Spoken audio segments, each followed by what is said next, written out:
Sir గంజాయి తీసుకురావడం శతవిధాలు try చేస్తారు. యానస్ లో కూడా పెట్టుకుని తీసుకొస్తారు. మేము మళ్ళీ కూర్చోబెట్టి ఇది ఎలా?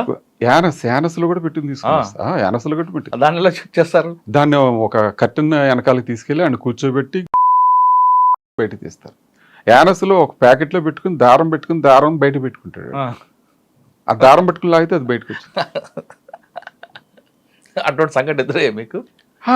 అని మీకు ఎలా తెలుస్తుంది వాడు యానస్లో అది ఉందని? నడక తేడా తెలుస్తుంది, వాడి బిహేవియర్ తెలుస్తుంది. లోపల వాళ్ళు శతవిధాలు ట్రై చేస్తారు సార్. గంజాయి తీసుకురావడం శతవిధాలు ట్రై చేస్తారు, అందులో అనుమానం లేదు. కొంతమంది స్టేడియం నుంచి స్టేడియం అంటున్నా జైలు బయట నుంచి బాల్ ద్వారా బాల్ దారి వేస్తారు. మేము పట్టుకోవడానికి మధ్యాహ్నం మామూలుగా సాధారణంగా అవన్నీ కూడా లంచ్ బ్రేక్ టైంలో జరుగుతూ ఉంటాయి.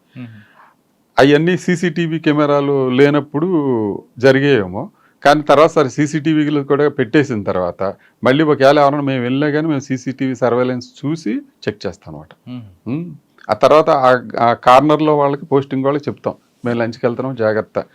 మళ్ళీ మాకు ఇన్ఫార్మేషన్ ఖైదీలు కూడా పెడతాం. మాకు ఇన్ఫార్మ్ చెప్పేవాళ్ళని ఏదైనా వచ్చిందా ఏంటంటే ఆడు చెప్తాడు అనమాట. ఏమైనా జరిగితే ఆడు చెప్తాడు. ఈయన చూసేవాడికి ఆడు కూడా అలర్ట్